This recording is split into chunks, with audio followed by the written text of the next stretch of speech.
All right, everybody, and welcome back into the DCL podcast, episode 3 already. Today, I am joined by Tim Haldiman. He is the head of DCL Umpiring. Tim, thank you very much for joining me today. Pleasure's mine, Rhys. So, first off, if you could, just talking with you for the last couple of minutes, you're interesting fella. Why don't you tell us a little bit about yourself as someone who maybe isn't seen as much in the public eye by DCL fans? Okay, my baseball. I grew up playing what we call home talent baseball in Wisconsin, which is just adult men. This is after high school for most people, and then from there I played at University of Wisconsin Platteville until my elbow gave out after my freshman year, and but I continued to play home talent baseball thereafter. And I got a degree in egg business from UW Platteville, as I had grown up on a dairy farm about 40 miles from Platteville.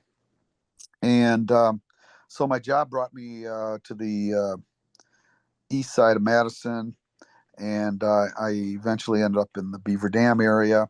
Eventually married a gal from the Waterloo area, and her family was in the insurance business. So 37 years ago, I got asked by her family to get in the insurance business and own the business for many years. And now my son Trent now owns the business, and I get to work for him. So it's more fun. And of course, our business allows us to do insurance when we feel like it, and do baseball when we feel like it. And it's an absolute blast. I've done the college baseball ever since I got in the insurance business, which is about 35 years now. So it's a great experience. I've had the opportunity to do NCAA Division III level, done some D1 games, but of course in Wisconsin we only have the one program at the D1 level, which is UW Milwaukee, and we have one D2 school, which is UW Parkside. Done all of those a few number of times, and but you got to go a long ways to get the D1 games around here. So, how long have you been a part of the Dairyland Collegiate League? Since day one, when Tom McBride,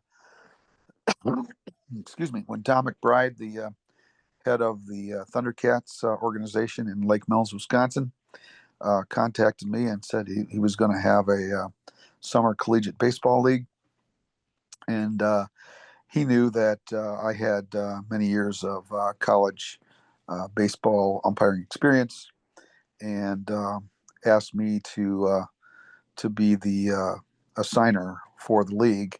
And it has this will be the 5th year now, of course, and um, no doubt about it. The league itself had growing pains in its first year. We had big ideas and an awful lot of maybe goofy ideas that we thought maybe we could try to give these young kids an experience that above and beyond what they had thought. But we had to pull in our horns a little bit throughout the first year. Since that time, I do believe that the word is out. The players have improved considerably.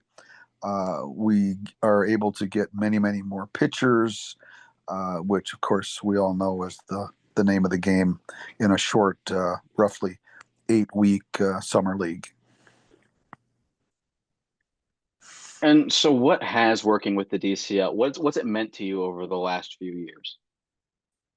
Well, what it's meant to me, I've been able to ask a lot of my umpiring friends that I have attained friendships through the last many years, um, and to be able to keep them involved in the at the college baseball level an extra 8 weeks throughout the summertime. And it's just been a lot of fun to create relationships with them. I just For instance, this coming Tuesday I'm actually working in Milwaukee at noon, and the Brewers play at 6:40. So I just sent a text out this morning to one of the guys on my umpiring roster and said, "Hey, I'm going to be in town this coming Tuesday, and would you be able to join me for a little post game at Miller Park?" I'm sorry, I said Miller Park. Yeah, that's a little too late for that, I guess. But it's still Miller Park to me. Yeah, I'll let it slide. It was, I mean, I remember driving past, seeing the big Miller Park sign for years upon years, on my way in to see family. Um, so how long is it exactly? You kind of alluded to it. How long exactly have you been umpiring? I started in the spring of 1989, and I was, to be very honest, I was completely self-taught. Hmm. There were no clinics or anything of that nature to go to at that time, unless you went to professional baseball umpiring schools. That was the only thing available to anyone at that time. Um, so now I'm the one, and me and my son and another friend of ours that we do college baseball with, actually now we put on clinics ourselves in the fall to try to take high school umpires to improve their skills, and in hopes try to get them to the collegiate level. So how much has umpiring, how much has it meant to you? Oh heavens! Not, and the funny thing of it is, it's not just for the great experience of umpiring. It's for networking in our business. Our business Hmm. is insurance, and of course, everybody needs insurance. And our files are full of fellow umpires, referees, athletic directors, coaches, you name it.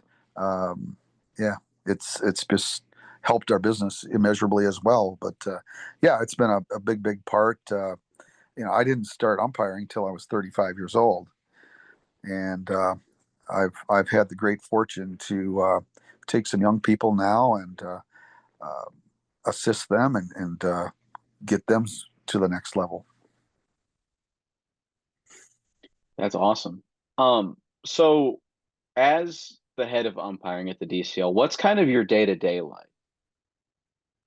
Well, my day to day is well.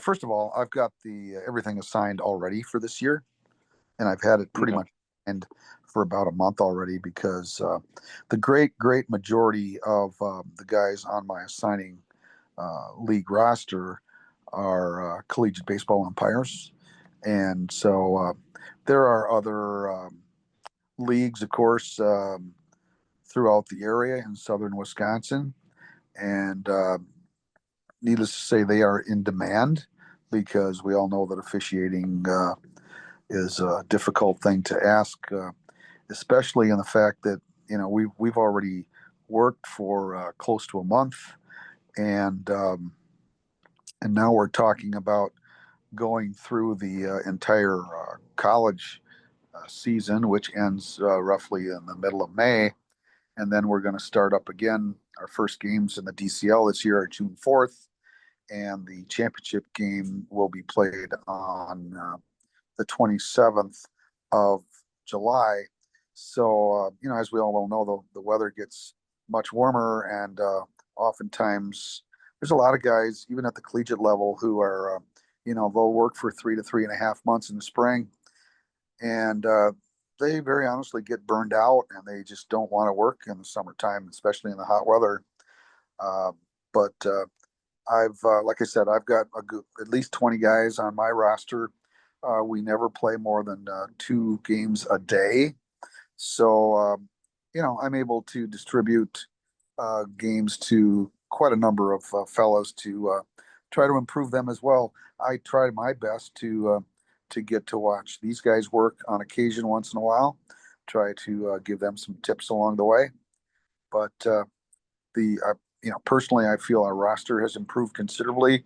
I will admit that Tom McBride and the folks on the board of the DCL have never one time balked at the pay schedule that we pay our umpires. It's very, very good in comparison to the colleges, even when in Wisconsin. And like I say, the play has improved considerably over the last 4 years, and it's not very hard for me to find umpires that want to work in our league. So it's not a secret that there are some fans who they get very critical of the job that the umpires are doing. So in that event, what would or what do you tell either the fans who are kind of jeering at the umpires or even the umpires themselves if they're dealing with this kind Well, in our league, we have, I would say, about as near to zero as you could possibly get as far as discussions or negative aspects towards the umpires. First of all, like I said, the great majority of these umpires are very, very good and very seasoned. of?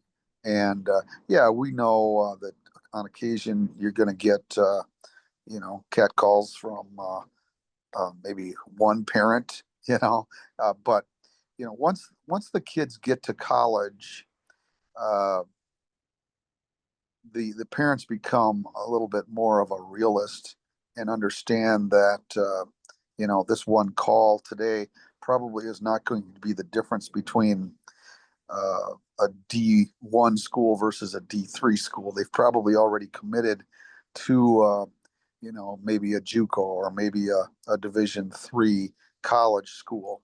Um, we just don't have very much uh, of a situation where people get involved and get out of hand. Also, I commend the coaches that we have had in the DCL for the first 4 years. These guys all come from college ranks as well, and they understand that hey, on occasion, yes, we're going to miss calls. If you don't believe it, turn on the TV some night. My goodness, you and I chatted earlier that sometimes they go to instant replay and they still get them wrong. Well, it goes to show it's a rather difficult science to do at times.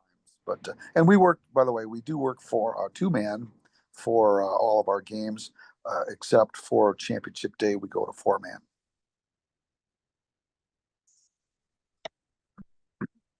So it sounds like you've got a crew pretty much filled out now. But if there's anyone who's interested in either joining the DCL or just overall getting into umpiring, is there a pitch or something you would say to someone who wants to get in? Absolutely. Um, Man, there's nothing that I would rather do at this point in my life. I'm over 70 years old. I'm looking up the hill from the wrong side. Okay. But I think I have some knowledge that I've attained throughout the years. I've had young people that I got started go to professional schools. They come back and give me lots of information, updated information, which is critical. I guess due to the fact that if I tried to umpire today like I did 35 years ago, uh, you could kick me out because everything has evolved. Let's face it, the strike zone has evolved. Everything's different. Um, you're playing with a different breed of cat in this day and age. The young people just totally different. Um, so you have to be able to adapt, and it's just been a blast to take umpires and make them better. But I would encourage anybody. Let's say that their kids are all just gone through high school, and now there's a little void in your life. If you want yourself a pastime, and shucks, you can make yourself a few bucks along the way. You can increase the number of friends. You can increase By the way, you can join associations. There's associations everywhere in this day and age. You can join an officials association that will assist you. There's like 4 or 5 of them just alone in southern Wisconsin area that you can join these guys. You're all of a sudden you're in a fraternity that everyone has the same goal, and that goal is just to get better and hopefully get the calls right. And if we as an association and if we as a little fraternal group of umpires can get that accomplished, all the better. So will you be umpiring this summer, or are you just going to be overseeing everything? Absolutely. I At this point in my life, I'm still capable. My son's in charge. Uh, I told him many times that when you see that I can no longer get this job accomplished in the right manner, feel free. And he and I, uh, we went out to a D2 school in Iowa here just a short time ago and did a doubleheader one day. And so we spent some time in the car. And I said, "Well, young man," I said, "what do you think? Can I get this accomplished yet?" And he goes, "Dad, you're good." He says, "You're doing just fine. Keep up the good work." And yeah, he does a lot of D2 stuff in Minnesota, and has gotten a sniff of the D1 level, but it's pretty hard to get in. The guys that are in the D1 level really like to stay there because that's of course where the dollars are. Is there anything else that you have to say about umpiring, about the DCL, or about growing up in Wisconsin? Oh heavens, how much time you got? I mean, I could talk for the rest of the day. I'm just going to give you a real quick story. Okay, I was just down in Whitewater just this past Wednesday. UW Whitewater, of course, a very very good Division III college program, and they were playing St. Mary's out of Winona, Minnesota, and there was a young fella on the mound, came in left-hander in about the fifth inning, maybe the sixth inning for Whitewater, last name Wickman, Wickman. Have you ever heard that name? The only Wickman that I can think of is famed No? former Okay, Cleveland Indians, former there you Cleveland go. Indians reliever Bob Wickman. There you go. That's the guy I'm talking about. Okay.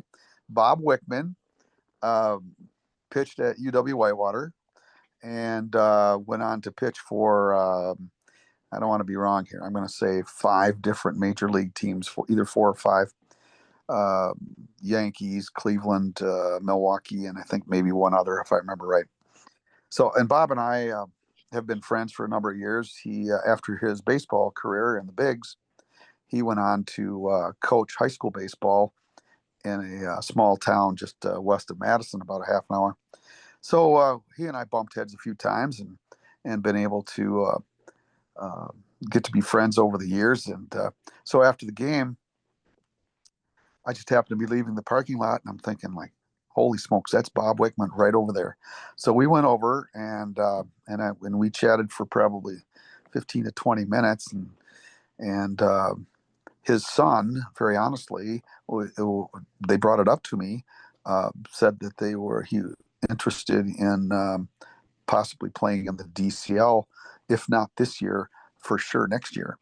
So that's just those are the kind of relationships that you get when you've been around the game, and you treat people the right way, and yeah, it's hopefully we could get Bob Wickman's son in there, and that would be another little feather in the cap for the DCL.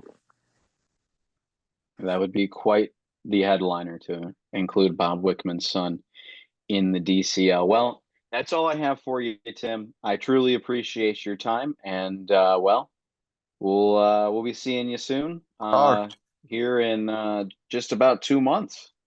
that All sounds right. great, Reese. I So look that's forward to all the meeting time you we have. personally rather than on this Yes, goofy sir. phone. That's all. That's all the time we have for today's episode.